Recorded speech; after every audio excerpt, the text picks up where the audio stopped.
system linked to I don't know how many billions of dollars in the settlements, all designed to close the Palestinians into these little tiny islands.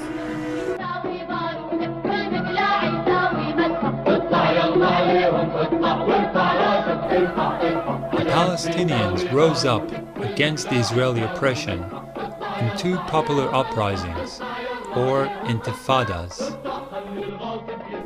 The first started in 1987 and ended in 1993. The Palestinians stood up to the Israeli oppression, extrajudicial killings, mass detentions, house demolitions, deportations, and land seizure. But they were no match for the well-equipped Israeli army. Over 1,100 Palestinians died during the uprising, and many more were imprisoned or expelled. The first Intifada was put down by the Israeli government with so much brutality that the UN condemned Israel for violating the Geneva Conventions. The Intifada succeeded, however, in bringing the Palestinian case to the attention of the world. It also heralded the schizophrenic path that the Palestinian resistance would take from now on. While peaceful, non-violent demonstrations were conducted, suicide bombers entered Israel and blew up buses packed with people.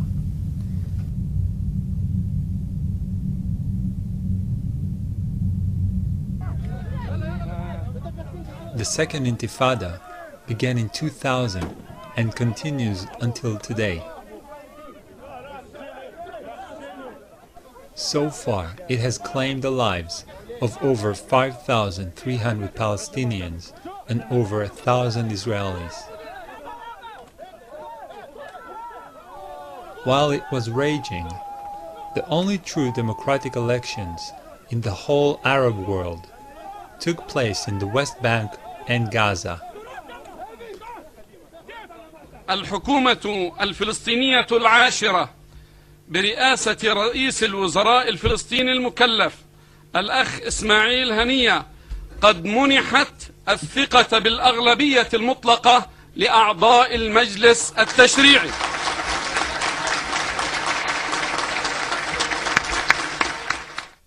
Frustrated with their corrupt, stagnant government, Palestinians voted for the radical fundamentalist Muslim party of Hamas. Hamas' electoral victory was used by Israel to instigate a worldwide economic embargo against the Palestinians. Also at that time, 10,000 Jewish settlers were evacuated from the Gaza Strip. After the evacuation, the strip was hermetically sealed and turned into the largest prison on the planet.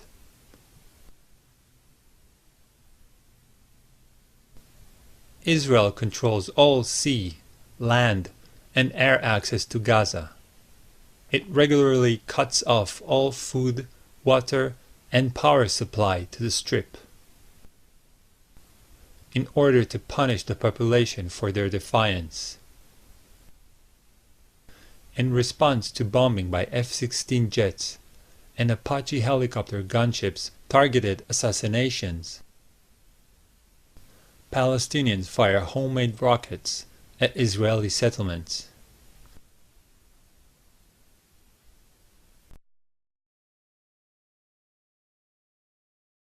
The political and military elite of Israel, since 1967 until 2008, has stuck to the same strategic decision about the occupied territories.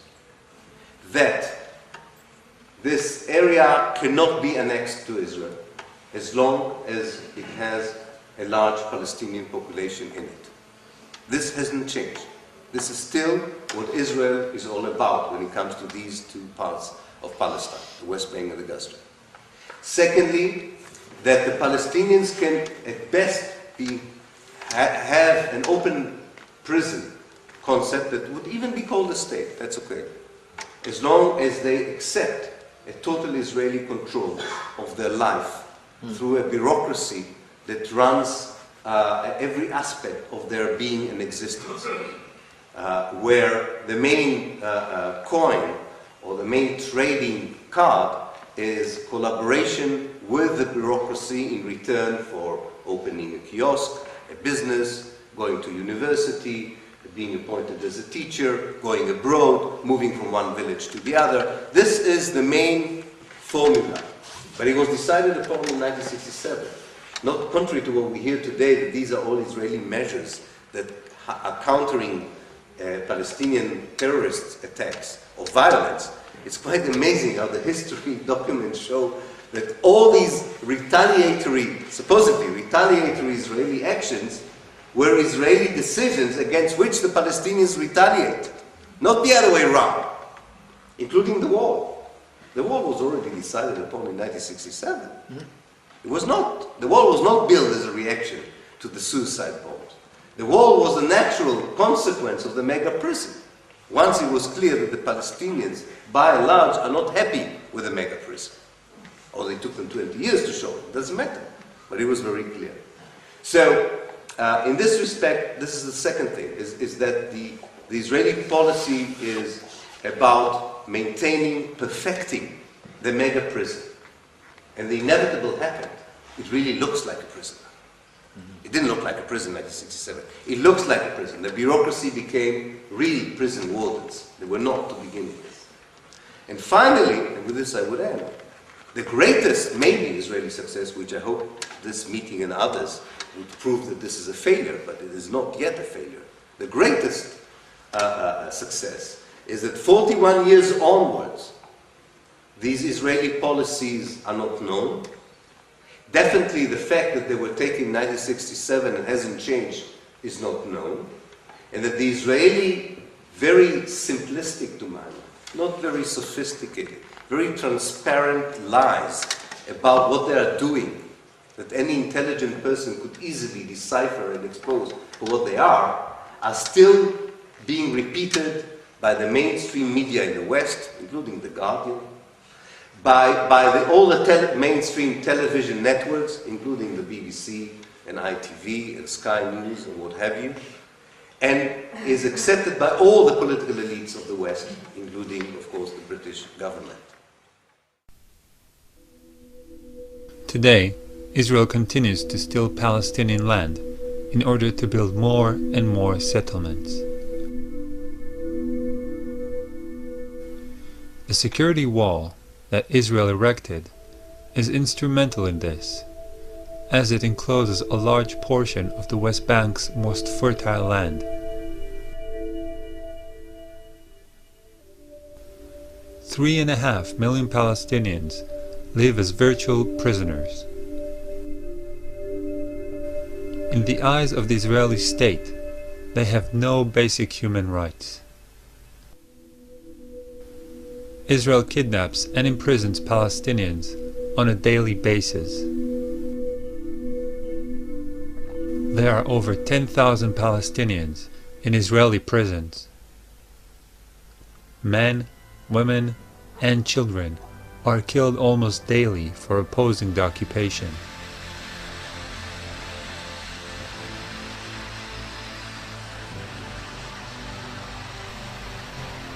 The Israeli state, with its Zionist ideology, won't stop until the last Palestinian living in Palestine is expelled, imprisoned, controlled, or killed.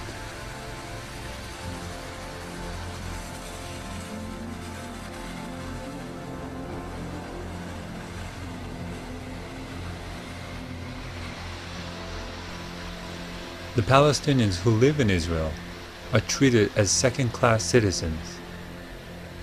They are excluded from the society and are subjugated by racist policies. Now we're starting to see the settlement. This is the beginning of the settlement to be. They gave it in the name of Kidmat Zion, which is a very religious name. And it is to absorb around 250 housing units, which means nothing less than 15,000 new settlers. The settlers who moved here are members of the fanatic ideological settlement movement called Gush Imunim. So those are the new neighbors that we have, the fanatic ideological settlers.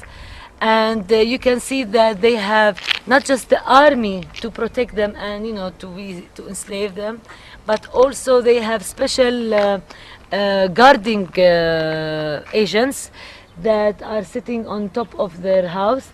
So we see that sometimes when the women are getting down to throw the garbage, she has a bodyguard in front and the bodyguard behind. When the women and their children are moving out of the neighborhood, there is a bodyguard car in front and the bodyguard out behind. And those bodyguards, by the way, are not paid by the government. They are paid by my taxes as a taxpayer, because these are private security companies that are paid by my taxes for special requests based on security needs. And of course the security needs are not to protect me as a taxpayer, but to protect the illegal settlers that are moving on my land against my will. And that's the controversial reality that we here live in. Because these are not only the lands that were confiscated. Behind the mountain you have a vast majority of lands that are owned by Abu Dis overnight were announced as confiscated areas for security reason, and they won't allow me to move around because at one point I'm sure the security will follow me. But I wish I could take you, like you see the wall zigzagging in and out. Palestinians out, Israelis and empty land in order to grab all that empty lands for the expansion of a settlement to be. Now, the bigger picture of Jerusalem that the Israeli municipality is not even hiding is the issue of metropolitan Jerusalem, the master plan 2020 for the metropolitan of Jerusalem, where if you follow the route of the wall, it is bringing Palestinian neighborhoods out and bringing illegal Israeli settlements in to the metropolitan of Jerusalem. For example, Abu Dis, you see how Abu Dis is adjacent to Jerusalem. It's like within walking distance, 5 minutes walking distance, you're in Jerusalem. This is Jerusalem. Internationally, historically, this is Jerusalem. But Abu Dis, with its population, concentrated Palestinian population, is out of the master plan for Jerusalem, whereas Ma'ale Adumim settlement that is built on Abu Dis land, like 5 kilometers from here, is into the master plan of Jerusalem because of their Jewish majority or their Jewish existence. The same thing for Bethlehem area. Bethlehem, the city of Jesus, is out of Jerusalem, metropolitan, although it's 12 kilometers drive. It's like 12 minutes drive literally between center Jerusalem and center Bethlehem. But because it's concentrated Palestinian area, it is out of the metropolitan of Jerusalem.